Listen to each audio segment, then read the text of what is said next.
They say the dead don't speak.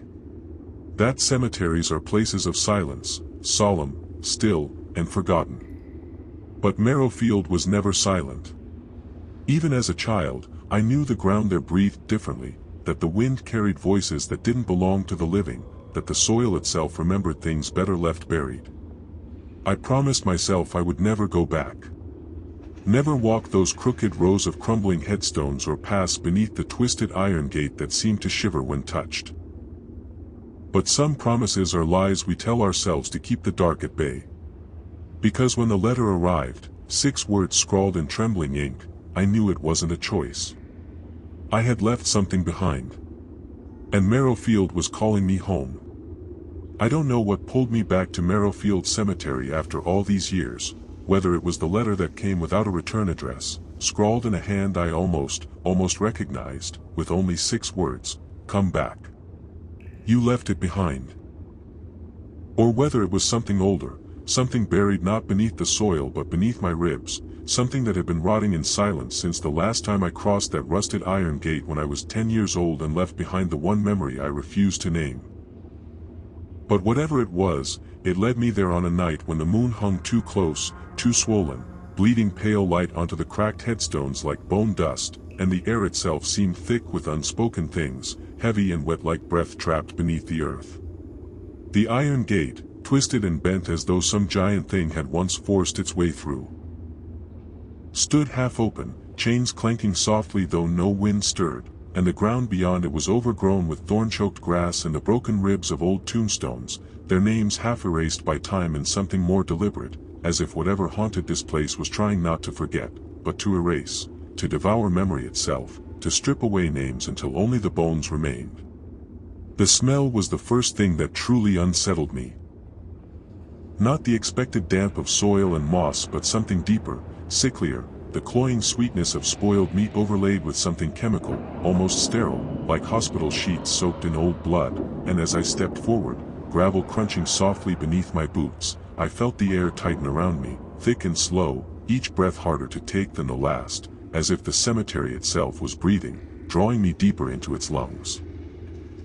I should have stopped then, I should have turned around, but there was a pressure in my skull, something scraping behind my eyes, something that pulsed in time with the soft tolling of bells I couldn't see, each chime distant, underwater, yet impossibly close, and so I walked, past rows of sunken graves and weathered statues whose faces had eroded into smooth, eyeless masks, until I saw it, the angel.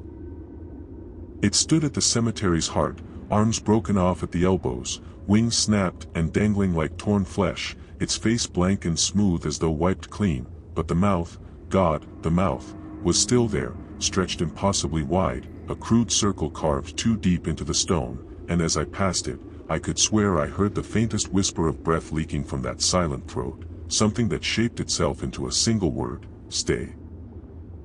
The earth shivered beneath me, almost imperceptibly, like something enormous and sleeping had shifted in its grave, and I pressed on, teeth gritted, heart hammering in a slow, brutal rhythm, not knowing that each step was sealing something behind me, something that would not let me leave when I finally remembered why I had come. I don't know how long I wandered the maze of graves, but time twisted strangely in Marrowfield, stretching and contracting like breath in a dying lung, and the deeper I went, the more I realized that the stones bore no coherent names, only fragments of words, strings of letters that dissolved if I stared too long, as though the dead here were not only forgotten but actively unwritten, their identities devoured by something too ancient and too ravenous to allow memory to survive. I came upon a row of headless statues, each holding its own severed face in trembling hands of eroded stone, their mouths frozen in wide O's of agony, and beneath each, etched into the marble in jagged, almost scratched script, were phrases that made my skin crawl. I remember him backwards, we are all his eyes now, dig through your tongue to find the key, words that made no sense, yet struck some buried chord in the darkest part of me, like half-remembered nightmares brought to life. The wind, if it was wind, had begun to whisper then, not through the trees but through the stones themselves, a low murmuring that almost sounded like words, and when I stopped moving, when I forced myself to stand still in the oppressive dark, I realized that the whispers were speaking my name, over and over, dozens of voices in unison, soft and breathless like prayers or curses, until I could no longer tell the difference. And then I saw the mausoleum. It stood alone at the center of the cemetery's deepest hollow, its stones blackened with age, its door half-rotted, and above it, etched in bleeding rust across the archway, was my name, my full name, spelled out letter by letter in symbols that seemed to twist and shimmer if I looked at them too long, symbols that didn't belong to any language I knew yet filled my mouth with the bitter taste of old metal and dead leaves. Something inside me broke then, or perhaps opened, and I dropped to my knees in front of that door, the ground beneath my palms warm, wet, pulsing softly, and as I touched the stone I saw images behind my eyes, memories I never made, fingers tearing through soft soil, teeth gnashing in darkness, bone grinding against bone beneath endless black, and I heard a voice, cold and low, sliding beneath my skull like ice water, whispering, "You came back. Good. Now open it." And I did. The air inside the mausoleum was not air at all but something wet, alive, thick with the copper stench of blood and the rancid sweetness of decay, and as I stepped inside, each footfall sank with a soft, sickening squelch, as though the stone floor had been replaced by meat, by something that pulsed and shivered beneath my weight. The walls were slick, black, veined with something that gleamed in the low red light I could not find the source of, and as I moved forward I began to see them. Faces, hundreds of them, stretched across the walls like wax poured too thin, their features twisted in eternal agony, mouths open in silent screams, eyes, oh God, the eyes, some open, some sewn shut, some weeping thick black fluid that dripped to the floor in slow, deliberate drops.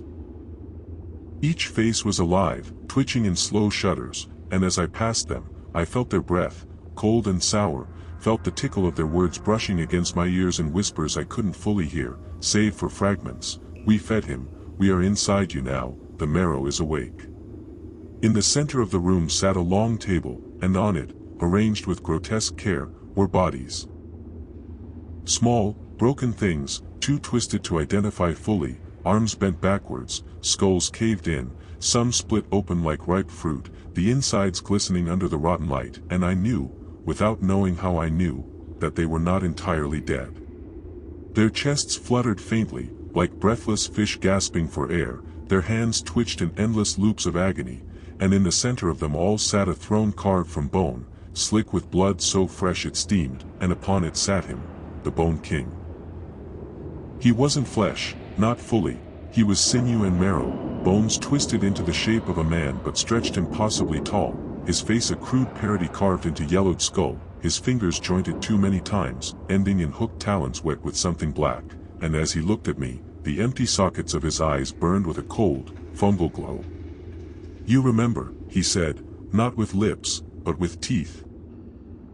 And the words came from inside me, rattling through my ribs, vibrating in my teeth, and I knew in that instant that I had been here before, not in this lifetime perhaps, but in others, countless others, each time feeding him, each time forgetting, each time returning.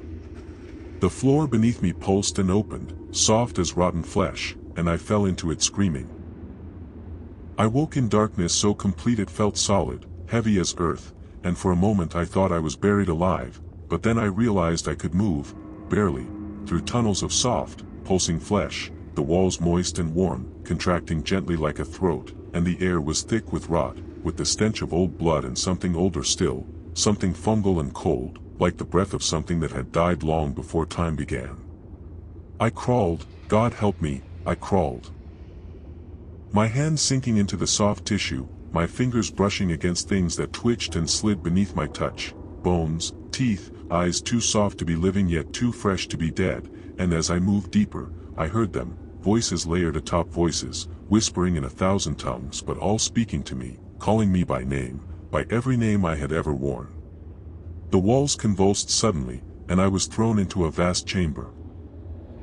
A hollowed cavern of flesh and bone, its ceiling lost to darkness, its floor slick with something that glowed faintly red, and in the center stood an altar of knotted limbs and fused skulls, upon which writhed the thing I cannot describe fully, save to say it had faces, dozens of them, human and inhuman, some weeping, some laughing, some gnawing at their own flesh with blind hunger. The moment I saw it, I remembered. The feeding.